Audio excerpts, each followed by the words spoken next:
Bonjour Clément Beaune. Bonjour. Le patron de Total, Patrick Pouyanné, dit non à la vente de carburant à perte. Les autres distributeurs ne se montrent pas plus enthousiastes. Est-ce que c'est un camouflet pour le gouvernement ? Non, parce que d'abord, la mesure n'est pas encore en vigueur. Elle nécessite de passer par la loi. Bruno Le Maire l'a dit, on fait au plus vite pour que ce soit prêt d'ici fin novembre, début décembre, et que ça puisse être un outil de plus dans la lutte pour le pouvoir d'achat à court terme. Est-ce qu'il y a un seul distributeur qui vous a dit « Ok, je vais le faire » ? Écoutez, on verra, ils ne sont pas tous prononcés à ma connaissance, mais je vais être très clair sur 2 points. D'abord, ce n'est pas la seule mesure, et vous parlez de Total. Total, c'est le premier distributeur en France. C'est, je crois, 3500 stations-service que tous les Français connaissent sur tout le territoire. Il y a une mesure qui a déjà été prise par Total, qui est importante, et qui, à la demande du gouvernement, a été prolongée par le PDG de Total, c'est le plafonnement à 1,99 €. Et on voit bien aujourd'hui, malheureusement, que parfois le carburant est déjà au-dessus de 2 €. Donc cette mesure de plafonnement dans les stations Total, plus de 3000, elle sert le consommateur. Il y a d'autres opérations qui se font à prix coûtant d'ores et déjà. Mais donc Patrick Pouyanné vous dit un peu de bon sens. Oui. On ne vend pas à perte. Mais attendez, d'abord. Vous êtes allé trop vite ? Non, la Première ministre a pris une mesure supplémentaire, exceptionnelle et temporaire. Il y a un panier de mesures. Le plafonnement que décide Total, des mesures distributeurs qui existent déjà, il faut les saluer, qui sont à prix coûtant. Et cet outil supplémentaire, on verra, la concurrence va peut-être pousser certains à s'en saisir quand d'autres vont commencer à le faire. Et je le dis aussi, c'est la deuxième chose, quand on a une crise du carburant, qui est en réalité un phénomène durable, parce que l'énergie fossile, ça coûte cher, et il faut en sortir. La meilleure mesure de pouvoir d'achat qu'on prendra aussi cet automne, c'est le carburant qu'on ne consomme pas, c'est permettre aux Français de passer notamment à l'électrique. C'est aujourd'hui un produit de luxe pour peu de gens en France. Et on va aussi renforcer le bonus écologique sur les voitures électriques. On va aussi passer au leasing social. C'est un tout, parce pourquoi avoir fait miroiter comme ça une baisse qui pouvait aller, selon le porte-parole du gouvernement, jusqu'à quasiment 50 centimes d'euros par litre. On fait miroiter rien du tout. Et on est tout à fait honnête. On a fait l'année dernière des chèques, pour être très clair, que le gouvernement a assumé parce que c'était nécessaire dans une période où il y a eu une explosion très rapide des prix du carburant pendant de longs mois. On l'a fait encore, il ne faut quand même pas l'oublier, parce qu'aucun autre pays européen n'a fait autant. Au mois de mars dernier, pour l'année 2023, un soutien de 100 € aux 50% de ménages les plus modestes qui ont besoin de la voiture pour aller bosser. Donc ces mesures, elles existent. Maintenant, on est dans une phase où il faut être honnête, parce que le chèque des Français, c'est le chèque du contribuable. Donc à la fin, les choses ne sont pas gratuites, elles sont payées soit par la dette, soit par l'impôt. Il n'y a pas d'argent magique. Bon. Donc on mobilise aujourd'hui, c'est une autre stratégie, les entreprises, Total avec son plafonnement, des opérations à prix coûtant, et en complément, on a dit que c'était un outil supplémentaire, cette possibilité de vendre à perte temporairement pour 6 mois. Mais surtout, parce qu'il faut dire la vérité aux Français, les mesures principales, ça va être de passer à des voitures qui ne consomment pas de carburant. C'est ça la meilleure mesure de pouvoir d'achat aussi. Il y a quelques jours, on entend Elisabeth Borne dire voilà, on va desserrer la loi, justement, on va permettre aux distributeurs de vendre à perte parce que c'est la solution, nous on ne peut pas faire de ristourne. Et là maintenant vous dites c'est juste une petite mesure en plus. Non, pas du tout. Je dis c'est un panier de mesures et une stratégie de sortie du fossile et du carburant aussi. Les distributeurs qui devraient s'exprimer à 9h30 ce matin depuis l'Assemblée nationale, s'ils disent non, à l'unanimité, non, on ne fera pas cette mesure. Vous faites quoi, vous, de votre côté ? Pas de ristourne quand même ? On est mi-septembre. Oui. La loi doit passer au Conseil des ministres dans quelques jours, être votée au Parlement et être appliquée sans doute début décembre. C'est l'objectif qui est fixé. Donc on va discuter.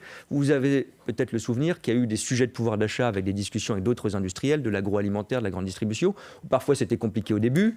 Une pression a été exercée, une discussion a eu lieu et puis les choses se sont débloquées. Donc on va faire le maximum et puis on explore toutes les pistes. C'est une piste importante qui s'inscrit dans une série de mesures. Et je le redis aussi parce qu'on a beaucoup parlé depuis hier de la déclaration du PDG de Total. Chez Total, et tant mieux, il y a ce plafonnement qui est important aussi pour le pouvoir d'achat des Français. Clément Beaune, ça fait plusieurs mois que vous défendez une taxe sur les billets d'avion pour financer notamment le développement du ferroviaire.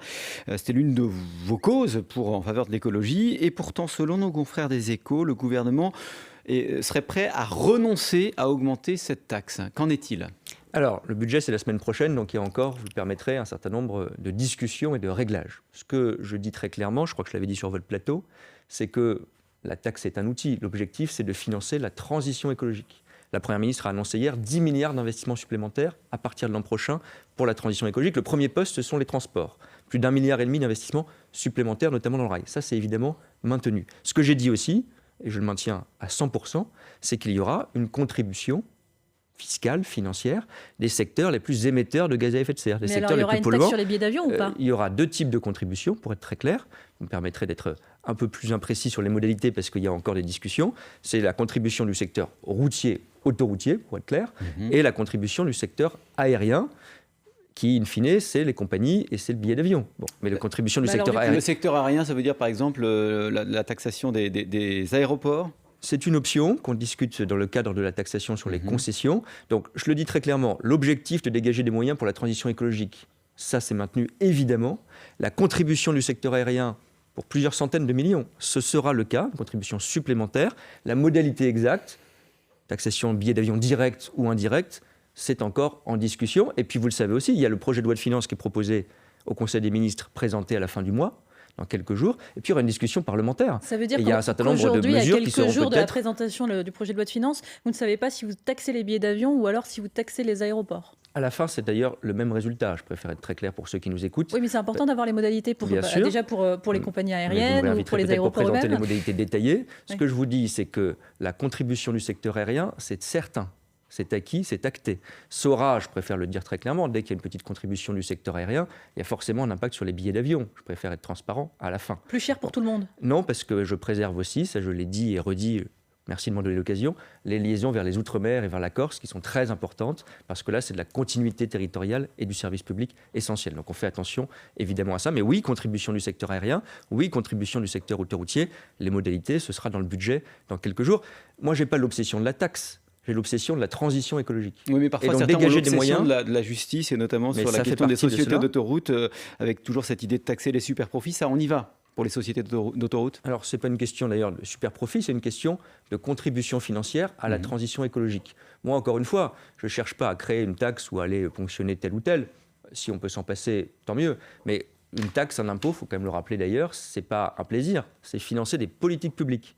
Et quand il y a une transition écologique, ce qu'on appelle parfois le verdissement de la fiscalité, le verdissement de notre budget, c'est ce que nous portons avec le ministre de l'économie. C'est très important et ça fait aussi partie des efforts qu'on demande. Les secteurs qui émettent plus de gaz à effet de serre, la route, l'avion, vont se décarboner sur la taxation et vont financer les secteurs les moins polluants. Sur la taxation des super-profits des sociétés d'autoroute, un document publié en juillet par l'autorité de régulation des transports a observé, je cite, une rentabilité des concessions supérieure aux attentes du marché, mais pas une rentabilité manifestement excessive. Oui. Et c'est avec cet argument que les sociétés d'autoroute comptent vous attaquer.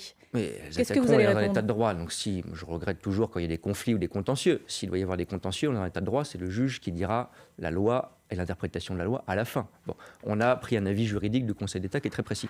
Moi, je ne me suis pas situé sur le sujet super-profit, sur-rentabilité, parce que je le défends du moi-même. Au Parlement, les sociétés d'autoroute, elles n'ont pas arnaqué l'État, on n'a pas mal négocié les contrats d'autoroute dans le passé, ça je ne le crois pas, c'est un autre débat. En revanche, aujourd'hui, contribuer à la transition écologique, faire contribuer les modes de transport polluants, émetteurs, route, avion principalement, pour financer d'autres modes, le train, et pour se décarboner eux-mêmes. Mais vous êtes sûr qu'à la fin de la chaîne, ça ne va pas être les Français qui vont payer plus cher le péage ? Alors non, ça j'insiste, parce que les choses sont prévues par des contrats. Et l'évolution du péage, elle est fixée par le contrat, elle ne dépend pas du niveau de taxation. Ça, je veux être très clair sur ce sujet. On va parler du train dans un instant, et notamment du projet de Passerail avec vous, Clément Beaune, ministre délégué chargé des Transports. Ce sera juste après le fil info à 8h41. Maureen Suignard. En mars, tout avait dû être annulé à la dernière minute avec le mouvement contre la réforme des retraites. C'est donc aujourd'hui que le roi Charles III et la reine Camilla arrivent en France. Visite d'état de 3 jours du monarque britannique avec un dîner au château de Versailles ce soir. 8000 policiers et gendarmes sont mobilisés aujourd'hui. Cette déclaration participe à l'hystérisation du débat et ne répond pas à la crise humanitaire, réagit sur France Info le vice-président de Médecins du Monde. Hier, Gérald Darmanin a assuré que la France n'accueillerait pas de migrants de Lampedusa, cette île italienne où des milliers de personnes sont arrivées ces derniers jours. Le président de l'Azerbaïdjan prévient, son offensive cessera si les séparatistes arméniens déposent les armes. Offensive qui a débuté hier et a déjà fait une trentaine de morts. L'enclave est majoritairement peuplée d'Arméniens. Le chef de l'ONU appelle à un arrêt immédiat des combats. Le président de l'OM, Pablo Longoria, va-t-il démissionner ? Pour le moment, il se met avec le reste de la direction en retrait. Cela fait suite à une réunion très agitée lundi avec les représentants des supporters. Les dirigeants dénoncent des attaques personnelles et des intimidations. France Info. Le 8-30 France Info, Jérôme Chapuis, Salia Braclia. Toujours avec Clément Beaune, ministre délégué chargé des Transports. Vous souhaitez, Clément Beaune, instaurer dès l'été prochain un passe-rail d'un montant de 49 € par mois qui permettrait aux Français de circuler partout en France en TER et en intercité. De nombreuses régions disent c'est très bien, mais on le fait déjà et c'est moins cher. Écoutez par exemple Carole Delga, la présidente des régions de France, qui était à votre place il y a quelques jours. Dans ma région, en Occitanie, les salariés payent le trajet maximum 1 €, donc c'est-à-dire c'est pas 49 € par mois, c'est 45 €. Les moins de 26 ans ont la gratuité et donc nous devons travailler sur ces initiatives, mais surtout l'État français doit être à la hauteur comme l'État allemand. En Allemagne, l'État donc central donne 50% du financement de ce pass. Voilà, 50% du financement du pass. Est-ce que vous êtes prêt à faire la même chose que l'Allemagne ? On est évidemment prêt à contribuer. Moi, je veux être très clair. J'ai discuté avec Carole Delga directement. Elle a d'ailleurs écrit au président de la République et à moi-même pour dire qu'elle était prête pour sa région Occitanie, mais pour l'ensemble des régions de France. Elle préside cette association des régions, à discuter des modalités, des paramètres du pass. On va être très simple. C'est une belle idée. Et c'est une idée nécessaire parce que je pense que quand on parle de transition écologique, d'abord, on a besoin de choses positives. Et puis, on a besoin de rendre plus attractif l'utilisation du rail, des transports publics en général. Et donc, on va discuter avec les régions parce que, d'un mot, les régions, elles organisent en France les TER, les trains express régionaux, et elles font des choses formidables. Il ne s'agit pas du tout de critiquer ou de contester. Madame Delga en tête, avec des offres très attractives. L'État fait aussi des choses qui sont, je crois, très bien, et de mieux en mieux. On a fait, à ma demande, à mon initiative, cet été, les billets intercités à moitié prix, en gros. On était à presque 40 €, on est passé à 19 €, 200 000 billets, beaucoup de trains de nuit qui ont connu un très grand succès. Donc mettons tout ça ensemble, on va en discuter dès la semaine prochaine, je serai au Congrès des régions de France et on a une réunion sur ce sujet avec, je l'espère, toutes les régions et en tout cas avec Carole Delga évidemment. Mais quand vous dites que l'État peut participer à hauteur de 50%? Et d'abord, on verra exactement quel est le prix. Vous avez évoqué 49 €, on n'a pas fixé de prix, on va discuter de tout ça, on n'a pas les mêmes systèmes. Les 49 €, c'est vous qui les Non, j'ai dit que c'était le prix de référence allemand, que évidemment tout le monde le connaît ce prix, donc il faut qu'on soit dans ces ordres de grandeur. Je ne peux pas dire on va discuter avec les régions et commencer à décider à leur place. Donc on va discuter de cela. Je souhaite qu'on puisse mettre en commun les intercités qui dépendent de l'État, c'est presque 13 millions de voyageurs par an, et les TER qui sont des millions de Français qui utilisent ce train quotidiennement. Et on sera prêt l'été prochain. Et j'espère, bien sûr, moi je me fixe cet objectif ambitieux, qu'on soit prêt l'été prochain. Je regarde ce qu'ont fait les Allemands. Les Allemands, ils ont fait une première étape, un premier été, et puis ils ont affiné le prix, les modalités, l'été d'après, l'année d'après. On n'est pas plus mauvais que les Allemands. On fait des choses très bien. D'ailleurs, je rappelle, pour tous ceux qui se plaignent, et je comprends les galères, on est plus à l'heure en moyenne dans nos trains français, il faut quand même le dire cocorico de temps en temps, que dans les trains allemands. Donc faisons aussi des efforts quand il y a des bonnes idées ailleurs et on y arrivera. Clément Beaune, il passera, mais il y a aussi l'idée d'un pass européen ferroviaire. Qu'est-ce que c'est ? Oui, l'idée c'est une étape suivante, supérieure, c'est que on voit bien qu'on a besoin là aussi, on aura les élections européennes l'année prochaine, de tous faire la transition écologique et de tous embarquer et développer les modes de transport les plus propres comme le train. C'est pas tout de suite, faisons déjà le passe-rail français. Et puis si beaucoup de pays, la France, l'Allemagne, le Portugal est en train de le faire, l'Espagne a quelque chose de similaire, l'Autriche a aussi ce qu'elle appelle un ticket climat qui est à peu près pareil, on pourra peut-être mettre ça en commun, notamment pour les jeunes, pour faciliter le transport en train en Europe. On a expérimenté cet été un pass franco-allemand, 60 000 billets distribués gratuitement à des jeunes, notamment en difficulté, ça a été un très grand succès. Donc réussissons le passe-rail français, et puis développons plus tard des initiatives européennes importantes. Une précision, vous dites notamment pour les jeunes, ça concernerait dans votre esprit une certaine tranche d'âge ? Le passe-rail français, non, je l'ai dit, moi je souhaite qu'il concerne à terme tout le monde. Maintenant, on va discuter avec les régions. Elles ont évoqué plutôt les jeunes. On peut peut-être faire les choses par étapes. Je suis ouvert et pragmatique. L'essentiel, c'est de le faire et d'engager la démarche rapidement, ensemble, région et État. Les Allemands ont réussi à se mettre ensemble autour de la table alors que c'est un État fédéral.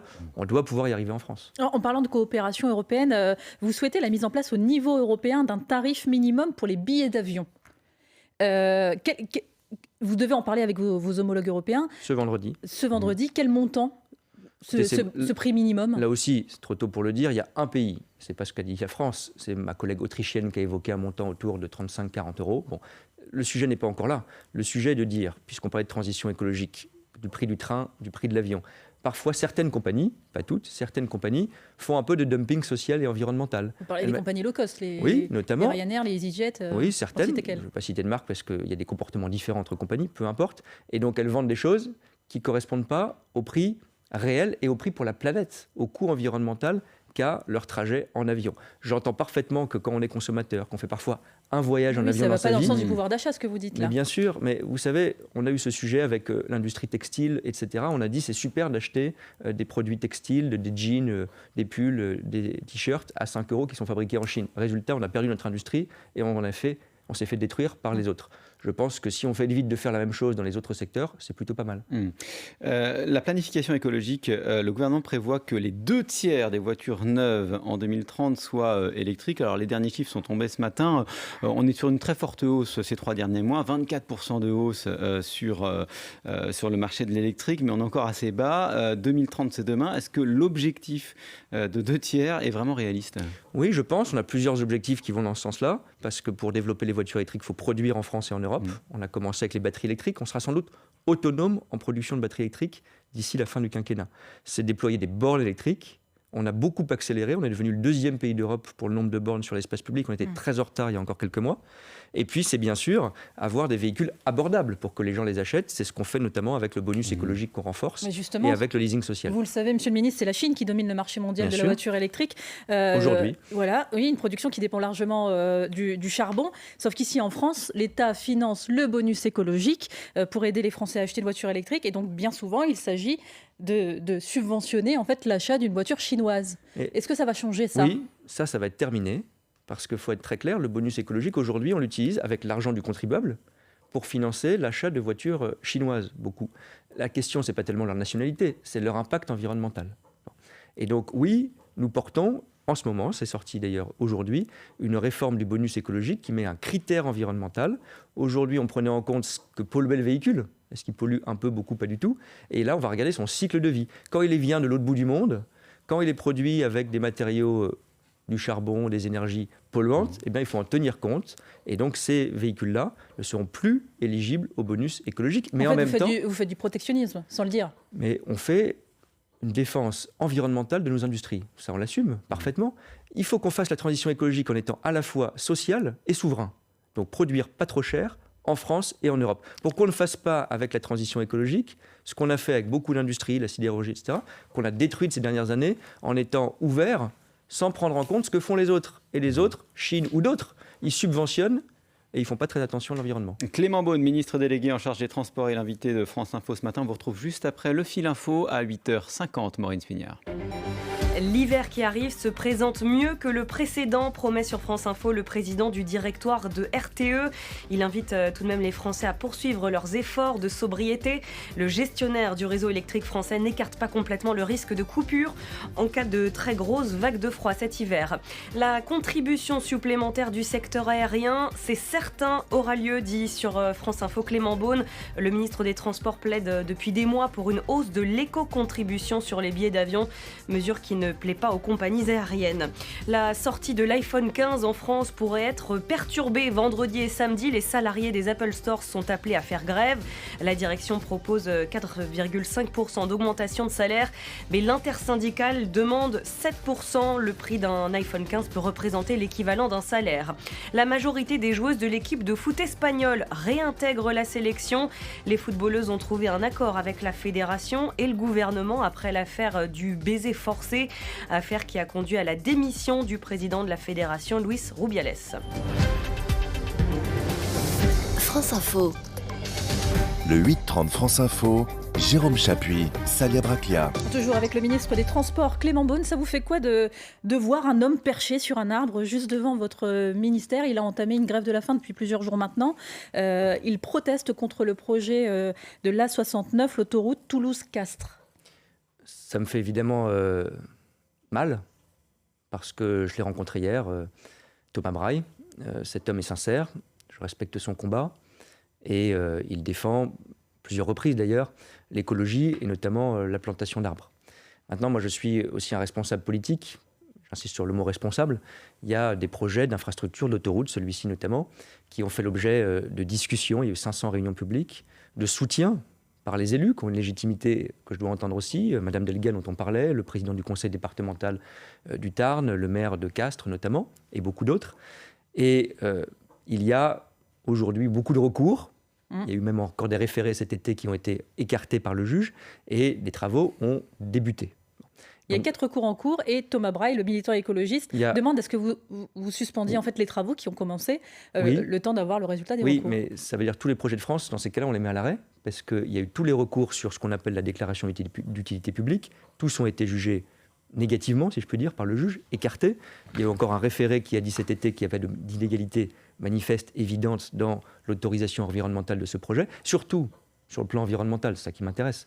J'ai écouté, notamment parce que des associations se sont mobilisées, pour réduire énormément l'emprise environnementale de ce projet. On va le faire encore dans les prochaines semaines. Je rappelle qu'il y aura 5 fois plus d'arbres plantés, replantés, que d'arbres abattus pour ce projet d'infrastructure, et que les alternatives, parce qu'on m'en a proposé, je les ai regardées, elles impliquaient d'abattre 7 fois plus d'arbres. Donc je dois aussi tenir compte de ce que disent les élus de ce projet qui avance. Et puis dernier point, bien sûr, à l'heure de l'écologie, et c'est notamment en écoutant des associations, dont Thomas Braille, qu'on en prend tous conscience, on doit revoir des projets, même anciens. Et donc j'avais lancé ce projet de revue des autoroutes qui va aboutir dans les prochaines semaines, qui, je l'assume, a pris un peu de retard parce qu'il y a des discussions, mais qui aboutira à annuler des projets autoroutiers importants. La 69, c'est un projet qui est le plus avancé de France et qui a fait l'objet de recours juridiques déjà. Clément Beaune, il n'y aura pas de grève des contrôleurs aériens pendant les Jeux Olympiques, c'est leur principal syndicat qui l'annonce. Xavier Bertrand accuse le gouvernement d'avoir payé une rançon et il vous demande de révéler ce qu'il y a dans un accord qui, dit-il, pour le moment est totalement secret. Ouais, moi, j'aime pas beaucoup cette démagogie et ce complotisme. Complotisme. Mais les mots ont pas chez Xavier Bertrand, mais dans le débat ambiant, il ne faut pas, quand on est responsable politique, là encore, l'alimenter. Moi, j'ai une bonne relation avec Xavier Bertrand. Il ne nous a pas habitués à ce genre de déclaration. Alors, qu'est-ce qu'il y a dans cet accord ? Mais dans cet accord, il a été, chacun peut travailler ses dossiers, il a été rendu largement public par le syndicat qui l'a signé lui-même, qui a donné les paramètres. Il y a encore des négociations en cours, pour être très précis. Ce n'est pas un accord qui est ficelé, finalisé. Il y a encore des menaces de grève, non ? Non, parce que ça a été dit, notamment cette trêve olympique qui est très importante. Mais surtout, moi, je suis un ministre social dans le sens où je fais beaucoup de négociations sociales dans le secteur des transports. Xavier Bertrand a été ministre du Travail, il est pris en région, il fait des accords avec ses syndicats. Je les ai d'ailleurs pas tous vus rendus publics. Mais vous avez payé une rançon ou pas ? Mais pas du tout. Mais enfin, les mots ont un sens. On ne paye pas des rançons quand on fait un accord social. Vous les avez achetés, c'est ce qu'il sous-entend. Pardon, mais vous vous rendez compte du vocabulaire ? Vous allez faire la même chose avec la SNCF et la RATP. Mais je récuse totalement ce terme de rançon. Il y aura des dialogues sociaux, JO ou pas JO, dans tous les secteurs. Xavier Bertrand, j'espère qu'il le fait dans sa région. Moi, je le fais comme ministre des Transports. C'est scandaleux d'avoir des accords. Et je le dis aussi parce que Xavier Bertrand, et là c'est juste une erreur, j'espère pas un mensonge, on va dire une erreur, a dit que c'était le contribuable qui payait. Parce que c'est ça qui intéresse ceux qui nous regardent. Ce n'est pas le système du contrôle aérien français. Il est payé par chaque vol, chaque compagnie, par un tout petit tarif. Donc, soyons très clairs, moi je suis fier de cette négociation, fier d'un accord social, fier qu'en général on trouve des accords entre entreprises ou États et syndicats, et on le fait de manière raisonnable, protectrice, et il n'y a pas de loup, il n'y a pas de flou, et il n'y a pas de rançon. Clément Beaune, cette semaine, la comédienne et humoriste Muriel Robin a beaucoup fait réagir après son coup de gueule dans lequel elle explique que quand on est homosexuel au cinéma, on n'est pas désirable. On ne peut pas faire de grandes carrières. Elle a su reconnaître des acteurs homos français qui se taisent, sinon on ne leur mettra plus jamais une femme dans les bras. C'est ce qu'elle dit. Comment vous avez réagi quand vous avez entendu ce témoignage ? C'est une forme de claque, parce qu'on sentait là aussi, j'ai entendu ce passage de l'interview de Muriel Robin, une forme de sincérité très claire et de révolte. Je ne connais pas, pour être très honnête, le monde du cinéma. Donc j'imagine que ce qu'elle dit est vrai. Mais en politique, vous-même, vous avez fait votre coming out alors que vous êtes membre du gouvernement. Est-ce que c'est pareil ? Est-ce que vous sentez un plafond de verre parce qu'homosexuel ? Je vais être honnête, moi je n'ai pas ressenti à titre personnel. Peut-être d'autres l'ont vécu et je le sais. Moi je ne l'ai pas vécu, j'ai eu cette chance. Mais si j'ai fait mon coming out, ce n'est pas pour vous raconter ma vie, on s'en fiche. C'est parce que je pense, et je l'ai vu d'ailleurs après, que quand il y a des personnalités publiques, qu'elles soient dans le sport, dans le cinéma, dans la politique, dans ce qu'on veut, dire c'est possible, ça existe, ça va aller, c'est très important. Et donc je pense, j'ai pris aussi ce témoignage de Muriel Robin comme tel. Écoutez, vous imaginez, vous, un président gay à la tête de la France ? Qui a encore des préjugés, qui a encore de l'homophobie, qui a encore même des agressions, c'est un fait. Et donc, ce que je déteste, en revanche, c'est le discours qui consiste à dire c'est une mode, on dévoile sa vie privée, c'est si facile aujourd'hui. C'est pas vrai. Je connais pas le milieu du cinéma, je sais que dans le sport, dans la culture, dans d'autres domaines, pour certains en politique, c'est encore difficile et c'est courageux de le dire. Ça a été compliqué quand vous l'avez dit ? Je ne veux pas faire de grandes déclarations, c'est pas mon style. C'est toujours compliqué à titre personnel, c'est toujours un chemin. Donc dire aujourd'hui que les choses sont faciles, non, c'est pas vrai. Et c'est pour ça que quand on a un micro, chacun fait comme il veut, mais que certains le disent très simplement, moi je l'ai dit avec des mots simples, je suis gay et je l'assume, eh bien j'espère que pour des jeunes ou des moins jeunes, ça peut aider et que Muriel Robin a bien fait aussi de mettre les pieds dans le plat. Merci beaucoup Clément Beaune, ministre délégué au transport, d'avoir été l'invité de France Info ce matin.